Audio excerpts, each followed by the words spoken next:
इधर line सरच Islamabad senior सहाफ़ी और तजियाकार बिलाल डार साहब में गुमा हमरादारी करेंगे। अस्सलाम वालेकुम। जी वालेकुम अस्सलाम। जी डार साहब, ये बाप के कुछ नाराज़ अरकान गुज़िश्ता 3 से 4 दिनों में इस्लामाबाद में मौजूद है, उनकी 2-3 इजलास भी हुए हैं। क्या बलूचिस्तान में एक बार फिर से हुकूमती मामलात में तब्दीली आई है? जी बिल्कुल, बलूचिस्तान जिस तरह माजी में ये होता रहा है कि तब्दीली का सफर बलूचिस्तान से शुरू होता था और वो वफाक की तरफ आता था, लेकिन इस मर्तबा तब्दीली का सफर वफाक से बलूचिस्तान पंजाब की तरफ आएगा। और इस हवाले से जो सियासी रहनुमा है उन्होंने हालात व वाक़यात को देखते हुए अपनी अपनी सियासी वसात के मुताबिक अपने जो मोहरे हैं उनको तब्दील किया है। जी तो आपकी याद होगा आपको कि जिस वक्त मीर अब्दुल कद्दूस बजिंजो साहब ने जाम कमाल साहब के खिलाफ अदम एतमाद पेश की थी जी और फिर बिल्कुल। उसके बाद वो सीएम बन गए, तो उनके सीएम बनने के फौरन बाद जाम कमाल साहब घर पे नहीं बैठे बल्कि वो एक्टिवेट हो गए थे और ये इशारे मिल रहे थे कि अनकरीब वफाक में तब्दीली आएगी। तो जाम कमाल साहब भी अपनी बारी के मुंतजर थे और वो बारी आ गई। जी लेकिन मैं आपको ये बताता चलूं कि मेरे जरा ये कहते हैं कि अगर बलूचिस्तान में भी तब्दीली आई तो वो तब्दीली की सूरत में जाम कमाल साहब सीएम नहीं बनेंगे, बल्कि इस मरतबा सीएम का जो ताज है वो सरदार यार मोहम्मद रिंद साहब के सर पे रखा जाएगा। जी उन्हें सीएम का उम्मीदवार बना के उतारा जाएगा और जाम कमाल साहब इसके बदले में अगली जो असेंबली बनेगी, मुंतखब होके आएगी, उसमें वो सीएम के उम्मीदवार बनेंगे। जी डार साहब, ये हर दफ़ा ज़हूर बुलैदी साहब को ही क्यों अदम एतमाद या अदम मुतमईन नज़र आते हैं? जाम कमाल की हुकूमत के टाइम भी यही एक्टिव रहे और अब भी, तो ये कब मुतमईन होंगे? जब ये खुद सीएम बनेंगे तब मुतमईन होंगे बलूचिस्तान की सरकार से?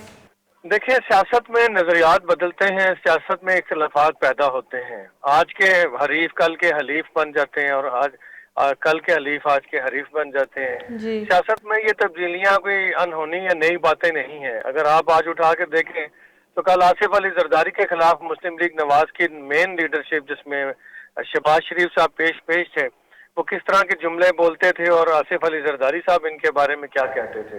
लेकिन आज वो सारे इकट्ठे हैं। माजी में इमरान खान साहब एमकेएम के बारे में और काफ लीग के रहनुमाओं के बारे में जो कहते थे वो किसी को बताने की जरूरत नहीं है, ढकी छुपी कोई बात नहीं है।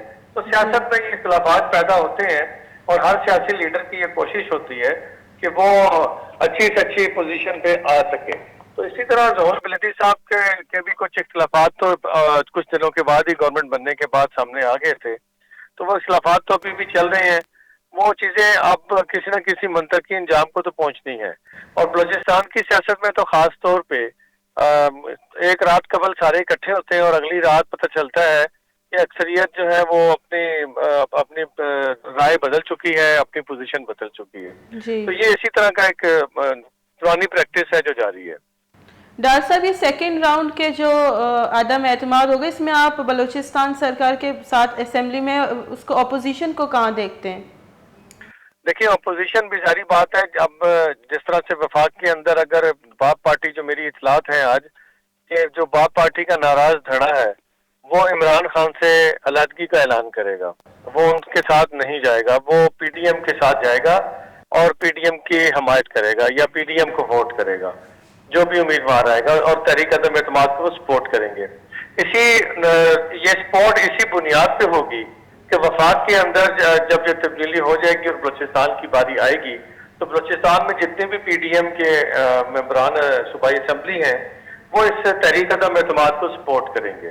तो ये mutual understanding give and take हो रहा है, जिसके अंदर अगर ये कामयाब हो जाते हैं तो फिर ये जो बलूचिस्तान में अपोजिशन होगी, मौजूदा जो अपोजिशन है वो जाम कमाल साहब कैंप का साथ देगी। जी डार साहब, आपसे जानना चाहूँगी कि बाप पार्टी जो बनी है, ये इसके अंदर ही इख्तिलाफात इतने हैं, दोनों दफ़ा इन्हीं से जो है जो वज़ीर आला आए हैं, तो क्या यही वजह होती कि जो रातों रात पार्टीज बनती हैं और हुकूमत में आती तो उनका एंड इसी तरह ही होता है? आप क्या समझते हैं?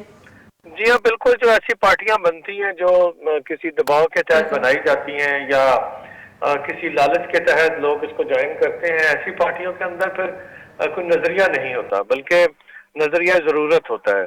और नजरिया जरूरत उन्हें कहीं भी ले जाए, किस तरफ भी ले जाए। जैसे तेज हवा किसी तिनके को या किसी कागज को या कटी पतंग को तेज हवा किसी तरफ भी ले जाती है, इसी तरह ये नजरियात भी बदलती हैं लोगों के और जी पार्टियां भी बिल्कुल। टूटती हैं।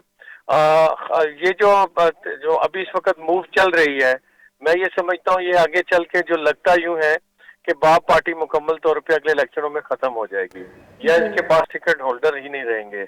इसकी पोजीशन अगले इलेक्शन में इस तरह की दिखाई देगी। तो ये बाप पार्टी का वजूद जो है वो क्योंकि किसी नजरिए की बुनियाद पे नहीं था, बल्कि इसकी वजूहत और थी जो सबको मालूम है। तो ये बाप पार्टी अपने मंतकी अंजाम को अब पहुंचती हुई दिखाई दे रही है। बहुत बहुत शुक्रिया बिलाल डार साहब सीनियर तजिया कार में गोमा गपुत्रान करने गबता जहूर बुलेदी साहब जो ट्वीट होता ये सारा कम नजरसानी करने गबता हमारा कम डिटेल है समझाने की कोशिश करने का बता कि देम तेरा बलोचिस्तानी सियासत को जामनी मगरो और बाप पार्टी अंचू के ज़रूरत नज़रिया ने ज़रूरियात जो इसी नज़रिए से रोशता था इदा हाल देमा बरी।